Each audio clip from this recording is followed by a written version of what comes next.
November 4th, 2019, and we are speaking with Norma Naranjo from Okeowinge in northern New Mexico. We are joined by our videographer, Dr. Beverly Singer, and our project assistant, Valerie Fernando. We are filming at the New Mexico State Historian's Office in Santa Fe. This interview is being conducted by Rose Diaz, IPCC Project Coordinator. We're very grateful for your participation in this project and look forward to your story and its many facets. Thank you for joining us today and welcome. I'd like to start by asking about your young life, parents, siblings, grandparents, how you grew up. Well, thank you for having me. And my name is Norma Naranjo, and my former name was Garcia.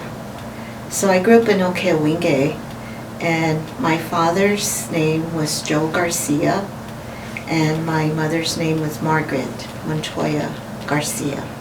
And although my mother is Hispanic, she grew up in Okeowinge as well. My grandparents on my mother's side also lived in Okeowinge. After my parents got married, back in the 50s, we moved with the Relocation Act. We moved to California, to San Francisco. And then after a while, my mom and dad got divorced, and we moved back to Okeowinge with my mother. And that's where we were raised until I left to the Navy during the Vietnam War. So I'm a Vietnam veteran. I went to school at the community school in Okeowinge, and then from there we went to John F. Kennedy Junior High, and then from there I went to Espanola High School. Graduated and then joined the Navy. I was in the Navy for 3 years. Didn't go to Vietnam. They wouldn't allow women on ships during that time. So I was mainly stationed on the East Coast. After the Navy, I went to college on the GI Bill, and that's when I got my degree in social work. I started out at New Mexico State University and then transferred to the College of Santa Fe and graduated in 1976 with a bachelor's degree in social work. Started working and then went on to get my master's because I still had the GI Bill to Highlands University and got my master's. Started working for Indian Health Service, and after that I went into the U.S. Public Health Corps and retired in 1999 because my military time also counted towards my retirement. So after all my years of social work, I retired, and then I thought, well, what am I going to do next?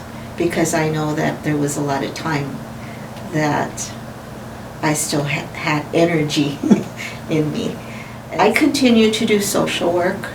I did contract work with the Espanola Public Schools and with the State Department and other organizations. But I started this business out of our home by pure luck.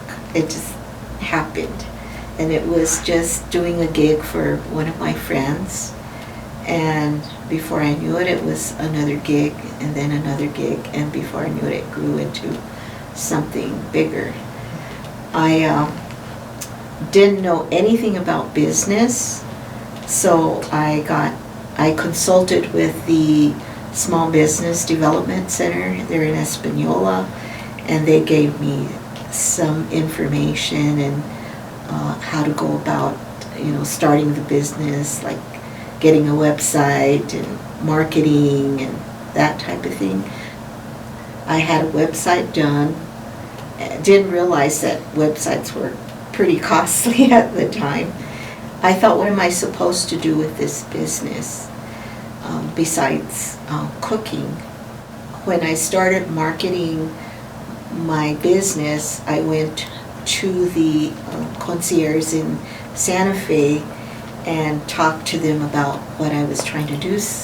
Had no understanding of what I was trying to do, so invited them into my home and did a class, a cooking class. And that's when it came upon me that I really needed to educate people about our cuisine, about our tradition, our culture, and how it tied into the Spaniards when they came back in the 1600s. Mm. So that's how it all started as far as educating people. As people got to know more about me, I started catering events like for Swaya, for the Indian market, catering for other people that lived in Santa Fe and for other museums. And before you knew it, I was also on the Food Channel with Andrew Zimmerman. I've been featured in quite a few magazines. Like I said, not knowing that I've had to figure out my own recipes. So when you're featured in on television or featured in magazines, you have to come up with your own recipes. So that's an art in itself. So I had very many sleepless nights trying to figure out how I was going to do certain recipes that I had to readjust from my grandmother and my mother. Since that has happened, and now I'm in the process of trying to work on a cookbook with the various recipes that I have. But the whole mission of this business is to really educate people throughout the world, because I have people coming in from all over the world. I have international people coming in, Australia, from the Philippines, from China, India, just all over the world, that are very interested in learning more about Native culture, Native cuisine, and Native tradition. And so I think it's important for people to know that we exist in this part of the world, and people are very fascinated by who we are as Native people and how we still have our dances, our songs, our beliefs, and our tradition. So they're very fascinated with that. Plus the fact that we are still very giving people. We open our homes during feast days, and people are not even aware that that happens. And how we still do things 500-600 years ago with the food that we grow, the food that we present on the tables on feast days, and on traditional days that are meaningful to us. The entrepreneurship that you've developed, I mean, it has a long history behind it. You're the only veteran that we've interviewed. So could we go back a little bit to your time in the military? Certainly. It was quite an experience, because I was only 17 when I graduated from high school, so I had to wait till I turned 18. I left on Thanksgiving Day to Bainbridge, Maryland, and flew out and never seen a city as far as going out and experiencing what it was like to fly for the first time, what it was like to land in a big city. And the first place that we saw was the Playboy Club in Chicago. Here we were 18 years old, very naive. It was quite an experience because I got to meet all these wonderful women that were probably just as naive as I was, although they came from other parts of the country. But here I was, this Pueblo girl going into the military, and it was frightening. It was very frightening, and it was during a time when the Vietnam War was really happening. And so you had to learn rather quickly why you were there, the policies about the military, and the regiment of your daily activities. And so, not knowing any of that, you just had to learn rather quickly of what they were trying to teach you. And as time went on, you got to learn about discipline, and you got to learn about how to live with other people besides with your own family. Mm-hmm. They became your family. So it was rather hard. It was a culture shock, coming from a Pueblo and then going into a place where the unknown, kind of, I guess you would say. What did you train in? I started out as dental assistant and didn't like that, so I went into yeomanship, where we would process all the guys that were coming back from Vietnam, and that was quite an experience in itself. During that time, I knew that I wasn't going to stay in the Navy. I was planning to move on and get an education. So that's when I started thinking about what I wanted to do. That's when I thought about going into social work, after seeing all our men and what they've been through. Where are you in the family line? I am the second to the oldest, but the oldest of the girls. We were 6 children. I had a brother that was also in Vietnam, and then myself, and then I have a sister who is, or was, educator. She was a teacher. And then I have a brother who is a electrician.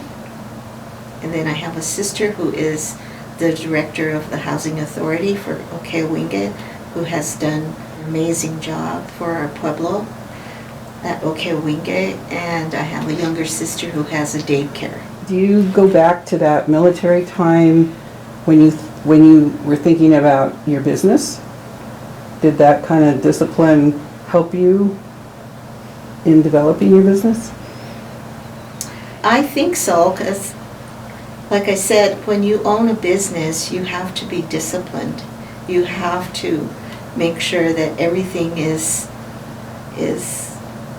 formalized in some way. That you have to think ahead of what you're going to do, how you're going to do it, and make sure that your day-to-day activities are planned ahead. So that has given me discipline as far as my business. And that's the way we were taught in the Navy. On the day-to-day activities during the Navy, you had to really stay focused. Even making your bed a certain way and folding your clothes a certain way and be there at a certain time and those types of things. That has taught me. And I know some people may think that I'm too disciplined. You can never be too disciplined. I don't think in these days. Let's go back to your time in Okewinge and think about being a youngster growing up there. Do you have any favorite memories or events that really stick in your mind about growing up there? Well, growing up in Okewinge was, to me it was, now when I think about it, it was a luxury, because my mother was a single mom. I would say she was a displaced homemaker, because she had to really learn how to be sustainable. She was a farmer. She taught us how to farm. She taught us how to pick piñon. That's what I remember. She taught us how to cook and bake, and just in general be a good person. And so those things, I felt that my mom contributed to my business now. I mean, for one thing, I learned how to farm. And my husband, who is from Santa Clara, Pueblo, is also a farmer. So we had that in common. We also had cattle. You know, my mother had cattle, so my husband had cattle. So we put our cattle together and took it to Santa Clara. And I tell him, you know, that when we got together, that they better be nice to my cows. His cows better be nice to my cows. It was just a joke. But those are the things that my mother taught us, how to sustain ourselves. I mean, education wasn't a priority like for women at the time. At least that's how I understood it. My mother would tell us that it was important for us to graduate from high school. It wasn't so much going to college, it was going to like maybe secretarial school or something like that, so we could wear nice pantsuits. I believe that was what she probably wanted. She was very upset when I joined the Navy. I was wondering about that. Yes. And family, how your family felt about it. Yes, my brother and my mother were very upset. And my brother wrote to my mom and said he didn't feel that that was a place for me to be. And I'm very thankful that I went, because it gave me the opportunity to look outside the box. By that I mean outside the Pueblo. That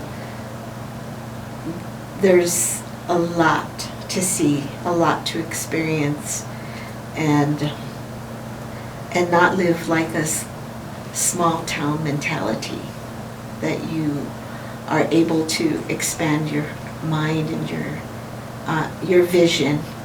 In addition to your mom, and most likely your sisters, what other women do you feel influenced you in your younger years? Well, for sure my grandmother. You know, my grandmother was a very strong woman. There was a woman in the Pueblo. Her name was Anacita Salazar. She is Nick Salazar's wife, and she was always a woman that was very inspirational to me. She was just a very giving and loving person when we were growing up, and she'd come to the school and help us with all the needs, you know, that maybe we needed to learn how to read, to spell, to do certain things like homemaker kinds of things. And she was always there, and I thought, God, I want to be like her. She was the person that stuck out in my mind. What was your grandmother's name? My grandmother's name was Rosalia. My grandmother on my dad's side, the native grandmother, was Zenaida Garcia. And I didn't really get to know her. I have her picture, and I see her as a very strong and wise woman. What do you think you discovered about yourself? I think that I'm very brave. That I'm a very brave person to be out there wandering, you know, the world with no worries, and that I could get on a plane and just go, and after a while it just came natural, you know, that I wasn't afraid to do things. And I think that really gave me the experiences that I learned along the way. Were you able to pass that along to your sisters? When I got back, my sister and I went to the College of Santa Fe together, so that gave her the opportunity to have someone to help her get an education. So see, you followed Mrs. Salazar's example there. Not knowing. Not knowingly. Getting back to your profession, what is the most important thing about the role in Pueblo food to the community? In every culture, that's the most important thing, is food is what brings families together. Food is what brings community together. It sustains a community. Back in the day when everyone used to farm, the whole community would come together to pick the corn, to harvest it, to husk it, to do whatever was necessary, and then share. Everyone shared whatever they grew. And then it brought all the women together, and it still does to this day, brings women together during feast days. That women come together and cook and bake and, share your stories and cook and, share recipes. That still exists today. Do you see younger women taking advantage of this? I think now it's coming around. But there for a while, I think a lot of young women had the idea that they could just go to the grocery store and buy a can of corn and it was okay. I think now there's young women that are coming back to being gardeners and being more healthier in terms of what they're feeding their families and wanting to learn. Really, it feels important for us to teach the young women and men too that want to learn what we have learned. I noticed your husband is a real partner in your business. Yes, he is. How did you meet? We met at our work. Where were you working? I was working at the clinic in Santa Clara. We farm together and to this day, and we make our chicos, and we grow our chili, we grow our watermelons, our squash, and he builds the hornos as well. We've read that your school is being considered as the first Pueblo cooking school. I don't know if you've read that in your press, but that's what we've been reading, and it's really interesting that you found that niche. You've explained some of it, but what else is there about that school that keeps you going? Well, first of all, I think it's very unique that people feel that it's a place that you're doing this out of your home. I think it's also important that we're not only teaching about the foods, but also about the agricultural component, the acequias, about the ditches, how you water your garden, how do we grow our food. Because people are fascinated that still exists in northern New Mexico, and that as Native people that we still water from the Rio Grande, and that a long time ago there was the waffle system, the waffle way of irrigating and things of that nature, and that we still hold on to our seeds that were passed on. And those are the things that are really, really important to us as far as the classes are concerned. That it's not just going to the country store and getting seeds. Those are passed on, and we don't give those out. We keep them. So we're not certified organic growers, but as Native people, I feel that we are certified in our own way, because we don't put pesticides and any of that stuff into our plants. We grow them as naturally as they come up. Those kinds of things are very important in terms of the class. Can you share with us an interesting story about a class that you taught? Just the fact that some people think that they're coming to a class where they can wear high heels and dress very nice, and that's not the case. I always tell the people, please dress casual. and there were some women that came, and they were dressed in high heels and very nice, like they were dressed up like they were going to, I don't know, to some movie or something. But that was an unusual. It was unusual for me because, as Native women that have grew up in the Pueblo, we wear everyday jeans, or we're outside, but it was rather difficult for them. Mm-hmm. But they made it through the class. Now, you talked about your early years in your business, and one of the things that we want to stress to, especially young women, is that there are always boundaries and challenges that happen, and sometimes they look at people and say, oh well, she's successful, she had family money, or she did this or she did that. But in most cases, you had your challenges and you've had your boundaries, you've been limited. Can you talk about some of those? Well, most definitely, there has been some challenges, and especially being Native, it just didn't happen overnight. It took me 20 years to get to where I'm at today. I wanted to go out and promote myself, and I strategize. I tried to figure out ways how I was going to do this. It took me a long time, and for people to understand what I was trying to do with this class. It wasn't only, like I said, a cooking class. It was about educating people about who we are as Native people, about the foods and about the tradition and about the feast days.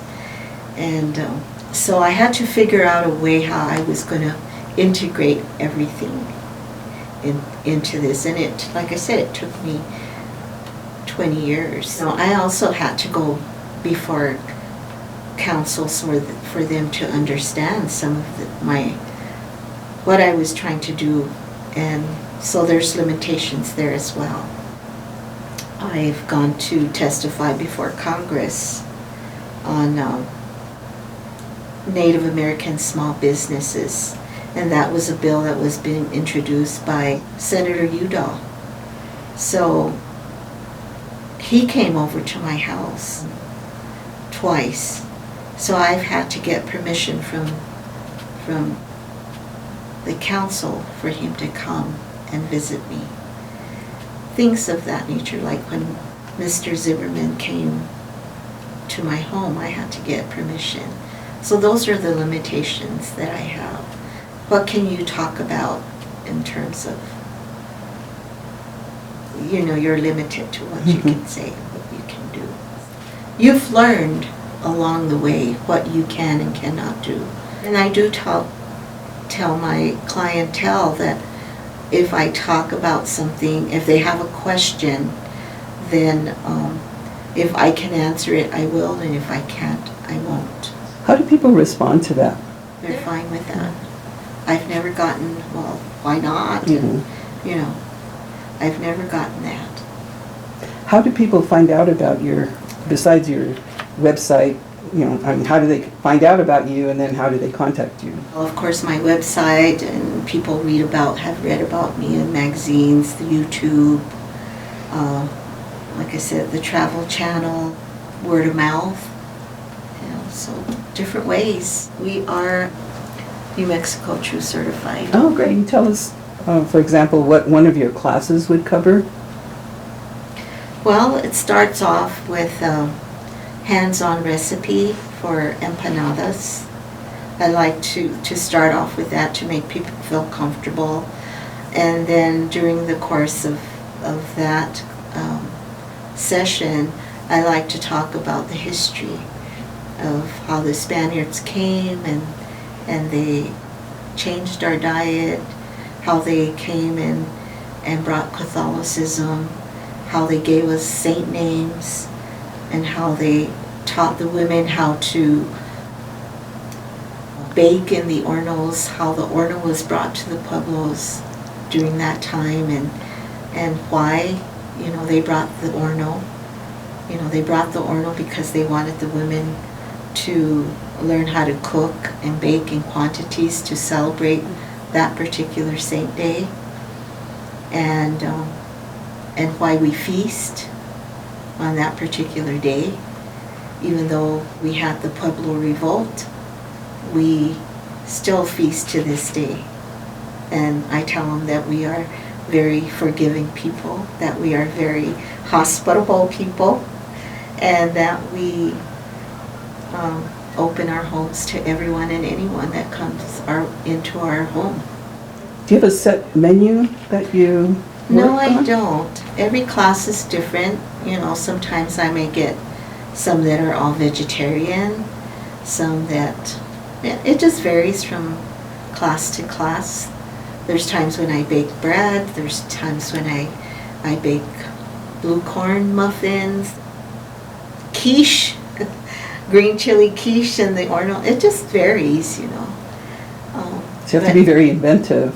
Yeah, yes, I teach how to make blue corn tortillas, and how do you make enchiladas with your blue corn tortillas, tamales, with everything that we grow. So like our blue corn we grow, and we make it into flour, maybe during the time when everything is in season, and you know, how do you make chili rellenos or bake them in the horno. Yeah, there's different things that, how do you roast the chili when you take out the ashes from the horno and make a nice green chili stew with the squash and the corn that you grow. Things like that. Just varies. Was it difficult to move from these small groups to the catering that you're doing on a bigger scale now? No, Really? no. Tell me how you did that. You know, the classes are a class where you really teach one-on-one. Catering is making all the food and then just serving it. How big a kitchen do you have? I have a big kitchen. You all have to come An and industrial kitchen? visit. I do have an industrial kitchen. But you've taken historic preservation a different level, and that is introducing people to food, to culture, to tradition. And that's really admirable, because it's done in such a soft way, in such a quiet way, and very unique.